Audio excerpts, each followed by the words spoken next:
Olá, meu nome é Janete Pereira Pinheiro, sou aluna do curso de Licenciatura em Pedagogia da Uninter, pelo Polo de Guarapuava, Paraná. Hoje eu vou falar sobre o tema O papel do professor na aprendizagem dos educandos na educação básica. Iniciamos então falando sobre o professor e sua prática. Muitos professores que atuam nas escolas não se dão conta da importante dimensão que tem o seu papel na vida dos alunos. Nesse sentido, um dos aspectos que se quer ressaltar neste artigo é a importância da formação do professor e da compreensão que ele deve ter em relação a esse assunto, pois não há como acontecer na escola uma educação adequada às necessidades dos alunos sem contar com um comprometimento ativo do professor no processo educativo. Entretanto, ao aproximar-se da figura de alguns professores, percebe-se que muitos, baseados no senso comum, acreditam que ser professor é apropriar-se de um conteúdo e apresentá-lo aos alunos em sala de aula. Mudar essa realidade é necessário para que uma nova relação entre professores e alunos comece a existir dentro das escolas. Para tanto, é preciso compreender que a tarefa docente tem um papel social e político insubstituível e que no momento atual, embora muitos fatores não contribuam para essa compreensão, o professor necessita assumir uma postura crítica em relação à sua atuação, recuperando a essência do ser educador. E para o professor entender o real significado do seu trabalho, é necessário que saiba um pouco mais sobre a identidade e a história de sua profissão. Teríamos que conseguir que os outros acreditem no que somos, um processo social complicado, lento, de desencontros entre o que somos para nós e o que somos para fora.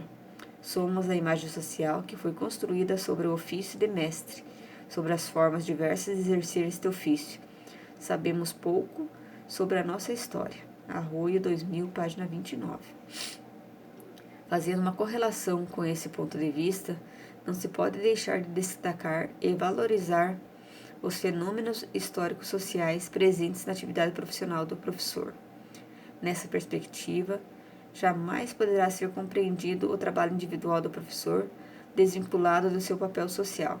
Dessa forma, estar-se-ia descaracterizando o sentido e significado do trabalho docente. Considerando a emergência desse trabalhar, a identidade do professor, percebe-se uma vasta bibliografia sobre a profissão docente, a qual tem apresentado muitas ideias e questionamentos, principalmente sobre a formação dos professores e, mais especificamente, sobre a formação reflexiva dos professores. No entanto, percebe-se que ainda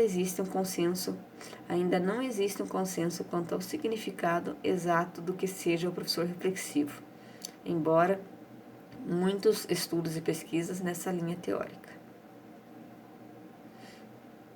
Segundo Pimenta, 2002, faz-se necessário compreender com mais profundidade o conceito de professor reflexivo, pois o que parece estar ocorrendo é que o termo tornou-se mais uma expressão da moda do que uma meta de transformação propriamente dita.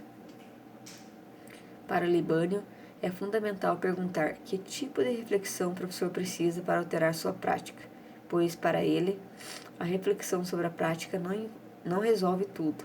A experiência refletida não resolve tudo.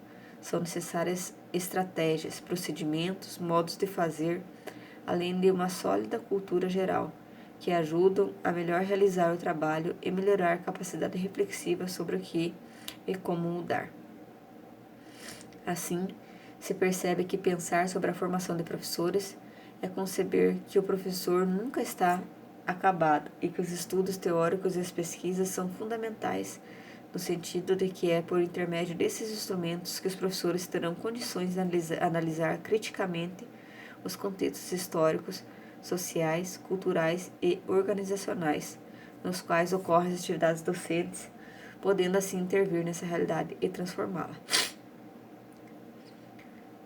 O processo de interação e de mediação na relação professor-aluno. Em todo o processo de aprendizagem humana, a interação social e a mediação do outro têm fundamental importância. Na escola, pode-se dizer que a interação professor-aluno é imprescindível para que ocorra sucesso no processo ensino-aprendizagem. Por essa razão, justifica-se a existência de tantos trabalhos e pesquisas na área da educação dentro dessa temática. os quais procuram destacar a interação social e o papel do professor mediador como requisitos básicos para qualquer prática educativa eficiente. De acordo com as abordagens de Paulo Freire, percebe-se uma vasta demonstração sobre esse tema e uma forte valorização do diálogo como importante instrumento na constituição dos sujeitos. No entanto, esse mesmo autor defende a ideia de que só é possível uma prática educativa dialógica por parte dos educadores se esses acreditarem no diálogo como um fenômeno humano capaz de mobilizar ou refletir e o agir dos homens e mulheres. E para compreender melhor essa prática dialógica, Freire acrescenta que o diálogo é uma exigência existencial. E se ele é o encontro em que se solidarizam o refletir e o agir de seus sujeitos interessados ao mundo a ser transformado e humanizado, não pode reduzir-se a um ato de depositar ideias de um sujeito no outro, nem tampouco tornar-se simples troca de ideias a serem consumidas pelos permutantes. Muitos pesquisadores consideram o ensino e a aprendizagem termos indissociáveis na construção do conhecimento. Assim, não se pode compreender a importância do primeiro sem reconhecer o significado a que o segundo nos remete nessa construção.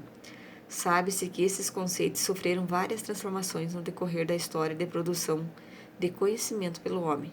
Nesse sentido, o processo ensino-aprendizagem tem sido caracterizado de diferentes formas. Ora, procura dar ênfase à figura do professor como detentor do saber, responsável pela transmissão do conhecimento. Ora, vem destacar o papel do aluno como sujeito aprendiz, construtor de seu conhecimento. Por seguirem trajetórias paralelas, os estudos e as pesquisas sobre o como se ensina e o como se aprende demonstram que hoje não existe uma forma única para compreender esse processo. Entretanto, nas últimas décadas percebe-se uma crescente contribuição por parte das investigações realizadas na área da psicologia, as quais vêm propondo uma mudança significativa para as práticas escolares, vistas que essas reflexões têm provocado um deslocamento no eixo pedagógico, mudando a valorização de como e quem ensina, para a preocupação de quem aprende e de como se aprende. No entanto, para o professor entender melhor o contexto atual e refletir criticamente sobre suas ações, faz-se necessário uma breve retomada sobre as tendências pedagógicas que influenciaram e vêm influenciando o ensino e a aprendizagem ao longo da história educacional. As tendências pedagógicas foram evoluindo e foram divididas em 5 abordagens, dentre as quais algumas colocaram como seu maior objetivo o refletir, o pensar e o fazer do professor. A primeira abordagem a ser retomada é a tradicional. Nessa teoria, o processo de ensino-aprendizagem era totalmente centrado no professor. Tinha como objetivo principal formar o aluno ideal. Contudo, não se levava em conta seus interesses.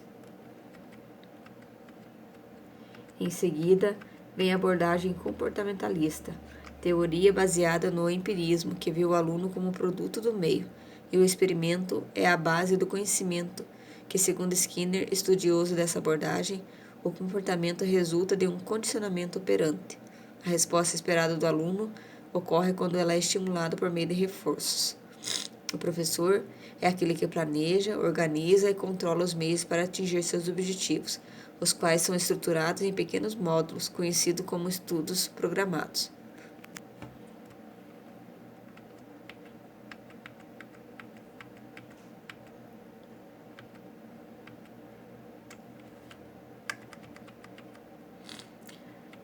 A abordagem humanista apresenta seu enfoque no aluno. Segundo Mizukami, a ênfase dessa teoria ocorre por meio das relações interpessoais e do crescimento que delas resulta. Nessa teoria, a preocupação maior do professor deve ser a de dar assistência aos alunos. Ele deve agir como um facilitador da aprendizagem. O conhecimento resulta das experiências do aluno, o qual é capaz de buscar por si só os conhecimentos. A quarta abordagem é a cognitiva. Segundo Mizukami, essa abordagem percebe a aprendizagem de forma científica, como produto do meio, resultante dos fatores externos. Preocupa-se com as relações sociais, sem deixar de privilegiar a capacidade do aluno em assimilar as informações. Nessa teoria, o professor, além de planejar os conteúdos, preocupa-se em trabalhá-los da melhor forma, adequando-os ao desenvolvimento dos alunos. Aqui o professor é visto como um coordenador e o aluno como um sujeito ativo em seu processo de aprendiz. Na abordagem sociocultural, a relação do professor-aluno ocorre de forma horizontal e não impositivamente. Isso significa que as relações autoritárias são abolidas dessa teoria. A ação pedagógica do professor e do aluno volta-se para uma prática histórica real. Segundo Freire, o educador e o educando são sujeitos do processo educativo, ambos crescem juntos nessa perspectiva. O professor e o aluno trabalham procurando desmistificar a cultura dominante. Dessa forma, à medida que os alunos participam do processo de construção do conhecimento, mais críticas se tornarão suas consciências. Com essa rápida retomada das principais teorias,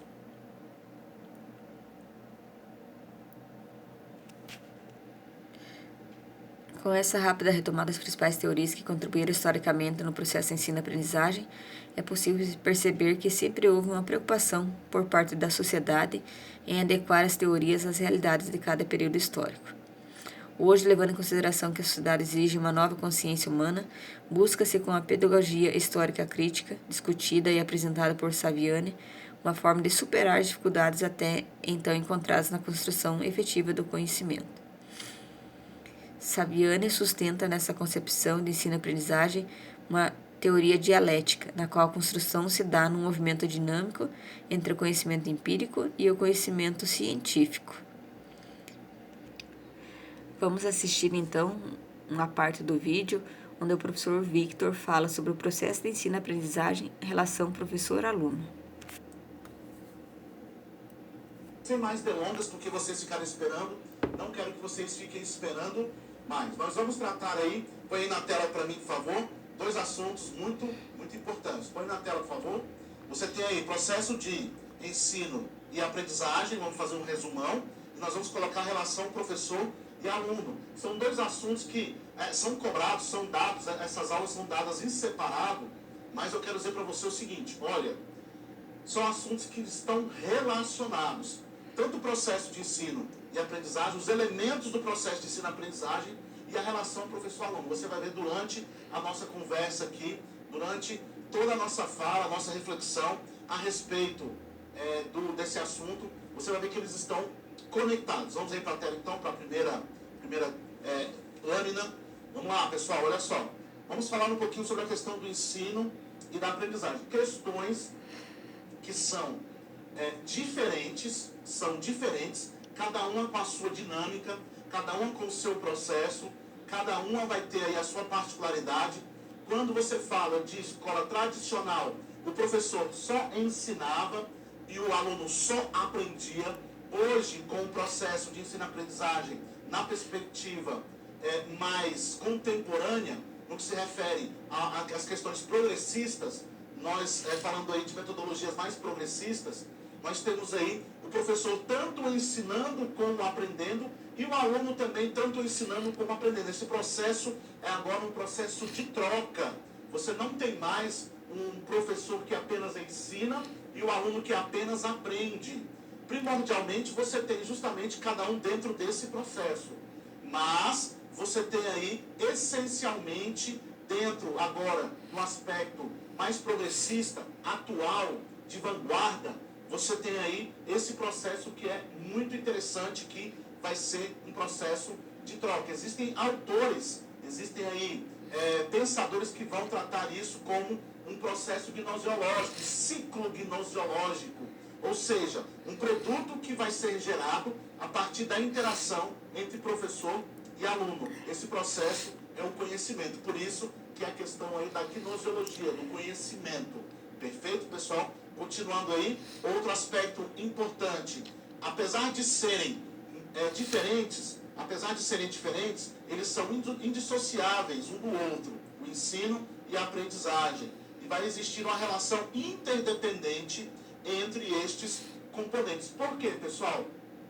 Não existe docência sem discência, já dizia o pensador. Então é muito importante dizer, o ensino está conectado com a aprendizagem está relacionada com o ensino. Então, eles são interdependentes. Apesar de serem questões, apesar de serem elementos diferentes, eles não existem um sem o outro. Perfeito, pessoal? Ficou aí esperto na dica? Vamos então para o próximo tópico. E aí vamos para os conceitos, pessoal. Os principais autores, volta aqui em mim, os principais autores que vão tratar a respeito dessa questão é Libânio e Saviani, são os principais. Nós vamos ter outros autores que vão falar a respeito desses dois assuntos, processo de ensino-aprendizagem e a relação professor-aluno. Mas é importante dizer, qual é o material, professor, então, de Libânio, que fala a respeito desse assunto? Você vai ter aí o livro Didática. Se você ainda não tem, você precisa ter, faça desse livro o seu livro de cabeceira. Muitos elementos que estão ali caem na sua prova. E aí o processo de ensino-aprendizagem e a relação professor-aluno são cobrados, principalmente na perspectiva de Libânio. Saviani, você tem a Escola e Democracia, que é outro livro muito importante também. A partir deste livro, você tem aí a oportunidade também de saber como é que se dá a relação professor-aluno, principalmente ao longo da trajetória humana. Libânio vem trazendo a sua preocupação do papel do professor, que foi ao longo da nossa história educacional brasileira feita relações erradas, errôneas, e principalmente na perspectiva do aluno, que passa agora de assujeitado para protagonista, sujeito do processo. Então, tanto Saviani como Libânio tratam desse assunto, e esses dois livros são livros de cabeceira para tratar a respeito deste assunto. Beleza, pessoal? Libânio, vamos lá, pessoal. Libânio vai dizer o seguinte, que é a sequência, essa questão aí sobre o processo de ensino e aprendizagem, é a sequência de atividades que ambos, tanto os professores como alunos, docentes e discentes, participam com o objetivo de atingir a aquisição de habilidades e conhecimentos gradativamente com a decorrência dos períodos escolares. Todas as atividades devem estar o quê, professor? Articuladas. Volta aqui em mim. Quando se fala em atividade articulada, tanto o professor e o aluno estão envolvidos nesse processo. Você tem aí questões importantes. Interdisciplinaridade, transdisciplinaridade. Você tem aí aspectos que são muito importantes para que este processo de ensino-aprendizagem se dê de forma plena. O processo de ensino-aprendizagem, a relação professor-aluno estão conectados. Por isso que eu fiz a questão de trazê-los juntos, para que você possa ter um conhecimento cíclico, um conhecimento global, geral, sobre esse assunto. Eu sei que você que já estuda a respeito desse assunto, você estuda de forma compartimentalizada. Hoje você vai estudar e vai ver o todo o pensamento sobre esse assunto. O processo de ensino-aprendizagem se dá na relação professor e aluno. Por isso que esses dois assuntos em um nessa aula de hoje, perfeito? Então você tem aí, pessoal, essa questão aí justamente da indissociabilidade entre a relação docente e discente e essa questão aí das articulações entre as atividades, entre os componentes curriculares. O currículo precisa ser o quê? Integrado. Nós temos aí o currículo integrado para que esse ensino e aprendizagem eles possam acontecer principalmente no nosso cotidiano, para esta geração. Lembre-se sempre, pessoal, não podemos ensinar como nós aprendemos. Eu aprendi no meu ensino fundamental na década de 80 e na década de 90. Meu ensino médio foi feito ali na década de 90, uma geração totalmente diferente. Nós estamos com a geração pós-2000. Então, esta geração ensina e aprende de uma forma diferenciada. Eu sei que existem aí pessoas da minha geração e eu sei que existem pessoas depois da minha geração que aprenderam em uma outra perspectiva. Perfeito, pessoal? Então, é por isso que nós temos que estar sempre na vanguarda da educação. A sua prova vai te cobrar se você sabe como esta geração aprende, de forma articulada, em rede, de forma global, tá certo? Por isso que você precisa estudar Libânio e você precisa estudar Saviani. Tela. Como é que se dá a assimilação, professor, de conhecimento? Ela não é conseguida se os alunos não vão demonstrar resultados sólidos e estáveis por um período mais ou menos longo. Aí ele dá um exemplo. Qual é o exemplo? O aluno que apenas decora conteúdo para uma prova não consegue assimilar. Isso está ligado a uma educação tradicional. Então perceba, para Libânio, aprendizagem, assimilação se dá por meio de um conhecimento que se perpetua. Decorou e esqueceu, você não tem aprendizagem. É muito interessante saber da seguinte questão. Pessoal, quando você for olhar para a sua prova, e aí você tem a palavra assimilação, cuidado, porque Libânio trata deste assunto de uma forma diferenciada de como se dava a palavra, a expressão assimilação na educação tradicional, tá bom? Cuidado com isso. Então, quando você vê a questão da palavra assimilação, pense, quando se fala do processo de ensino-aprendizagem, pense nessa aula, perfeito? Pense nessa aula como sendo uma aula importante para você, e a assimilação não vai deixar a questão errada, essa expressão, se ela estiver conectada de forma correta, perfeito? E aí, para Libânio, decoreba é educação tradicional, perfeito? Não é aprendizagem. Vamos lá, não é assimilação. Vamos para a tela, então. A assimilação permite identificar e reconhecer dos estudantes quais as perspectivas que devem ser evidenciadas dentro da prática. Então perceba que ele conecta a assimilação com a prática. Então eu consigo praticar, eu consigo desenvolver, eu consigo aplicar, então quer dizer que houve assimilação. Perfeito? Dando aí mais uma lâmina, vamos lá acompanhando, por favor. Mais conceitos. É a atividade de ensino das matérias escolares. Aqui, pessoal, eu tenho o currículo escolar. O currículo escolar é justamente aquele que vai ter as matérias. É a combinação de objetivos, conteúdos, métodos, é a forma de organização de ensino, tem por finalidade a assimilação ativa. Quando se fala ativa, se fala de protagonismo. Se fala de protagonismo, tá certo?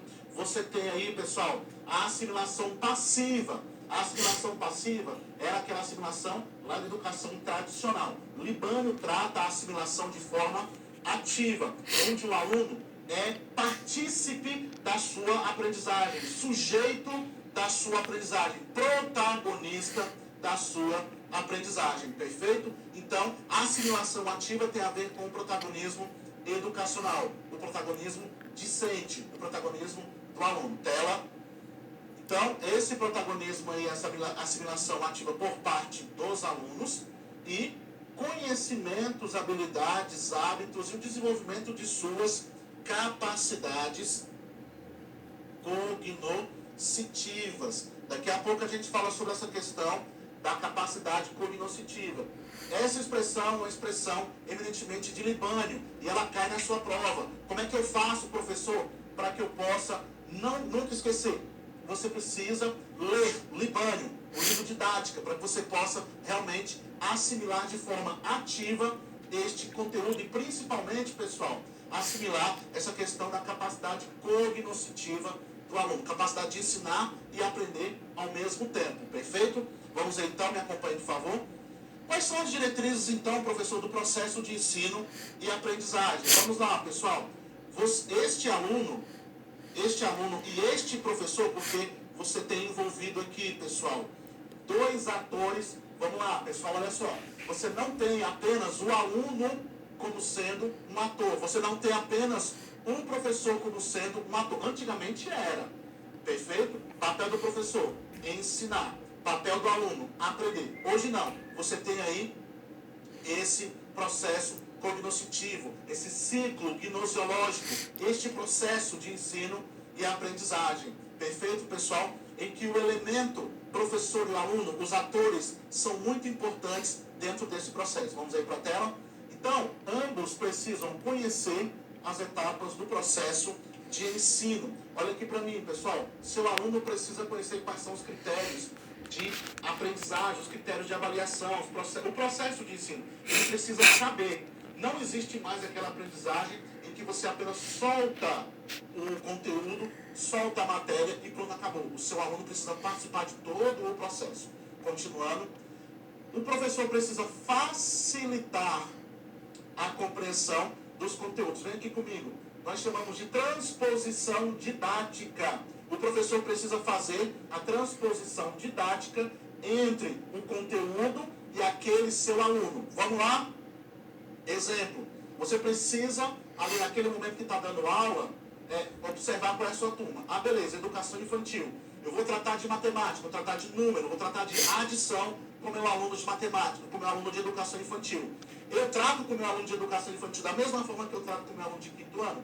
Não, pessoal. Linguagens diferentes, materiais diferentes e a transposição didática deve ser diferente. Vou alfabetizar um aluno, criança, lá na turminha de 6 anos, primeiro ano do ensino fundamental. Vou alfabetizar um adulto.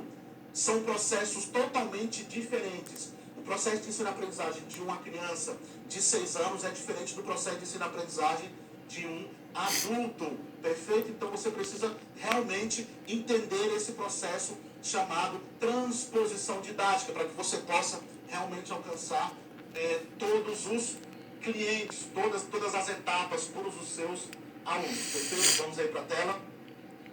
Expressar ideias com clareza. Você precisa ter clareza naquilo que você vai dar para o seu aluno. Você precisa também expressar clareza e também a sua forma de falar, o seu jeito de se expressar tem que ser acessível. Você deve usar a linguagem acessível. Vem aqui. Usar a linguagem do aluno. E quando eu digo usar a linguagem do aluno, não é uma perspectiva coloquial, nem usar gírias, mas você usar a linguagem de modo a alcançar o seu aluno. Por isso que você precisa conhecer o seu aluno para que ele possa realmente aprender. Quanto mais próximo a sua linguagem for do aluno, melhor ele vai aprender. Você quer um exemplo? Vou dar um exemplo para vocês. Você está ensinando uma matéria para o seu aluno. E aí você tem um aluno que aprendeu rapidinho, aquele aluno mais, aquele que vai mais rápido do que aquele outro. São processos de aprendizagem diferentes. E aquele que conseguiu aprender mais rápido do que o outro coleguinha, chega em você e fala, eu já fiz atividade, tia, já aprendi. Aí você chega para ele e fala assim, ensina aquele coleguinha lá, você tentou ensinar para o seu aluno, aquele que está com dificuldade de escolarização, e ele não conseguiu chegar onde você queria, no seu objetivo. Quando o seu aluno que aprendeu chega junto lá do colega dele, o aluno consegue aprender rapidinho. E por que será? Linguagem próxima. Você percebeu ali que você teve uma conexão entre aquele que estava dando aula, o docente e o discente. Agora, quem vai ser o docente? O seu próprio aluno. O docente, pessoal, não quer dizer essa questão de pedestal mais. Acabou isso. Você tem agora, por exemplo, aqui na nossa relação entre eu e você. Todos nós somos professores. Mas agora, neste momento, eu estou fazendo um papel de quê? Docente. Você, do outro lado, está fazendo papel de discente. Nós somos pares no processo de ensino e aprendizagem. Nós estamos comungando aqui de um conhecimento. Então, é muito importante a gente fazer realmente essa relação. Vamos aí para a tela. Tornar o conteúdo significativo para que ele possa ser ancorado. Ele precisa ser ancorado nos conhecimentos. Ausubel chama isso de subsunsor. Então, ele precisa ser significativo. Precisa estar próximo da realidade do seu aluno. Precisa estar muito próximo daquilo que ele considera como sendo essencial para a sua aprendizagem, aquilo que é importante para ele. Perfeito? Precisa ser contextualizado de acordo com o seu cotidiano, relacionado com a prática social. Precisa ser o quê, professor? Problematizar situações relacionado com a questão significativa. Precisa estabelecer relação coerente com os estudantes. Essa relação coerente com os estudantes é essa aproximação. É você dizer e você depois apresentar para ele aquilo que você disse de forma prática. Você quer ver uma incoerência? É você dizer para o seu aluno que tal coisa deve ser dita, ou falada, ou escrita de tal maneira, e você faz de uma forma totalmente diferenciada. Ou você dá uma aula A e cobra na prova B. São incongruências que acontecem no nosso cotidiano, que podem acontecer no nosso cotidiano. Então você precisa ser coerente no seu processo de ensino-aprendizagem. Lembrando, dentro do processo de ensino-aprendizagem existem os elementos, e estes elementos precisam estar encadeados dentro de uma ideia. Não adianta nada eu chegar com uma metodologia bacana, eu chegar com um conteúdo bacana e a minha avaliação não valer de nada. Você arrebentou com todo o processo de ensino e aprendizagem, perfeito? Por isso que precisa ter uma coerência do começo ao fim deste processo. Continuando, e sempre, pessoal, estimular o aluno ao conhecimento, dando a ele a oportunidade de interesse, de capacidades, de interesse, de conhecimento, ampliar seu leque de possibilidades, o seu campo semântico, para que ele possa realmente sair dali transformado. A aprendizagem transformadora se dá por um processo de ensino e aprendizagem progressista. Bem, podemos ouvir então um pouquinho o professor Vitor falando sobre o processo de ensino e aprendizagem, a relação do professor-aluno.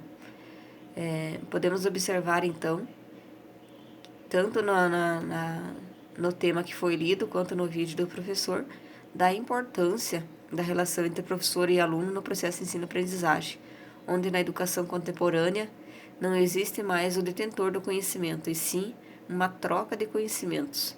O aluno, ele tanto aprende quanto ensina. O professor também tanto aprende quanto ensina. Ou seja, hoje em dia não há mais aquela velha educação tradicional, onde o professor chegava e ensinava e o aluno decorava. Hoje em dia há essa troca de conhecimento. Assim, então, encerramos mais um vídeo.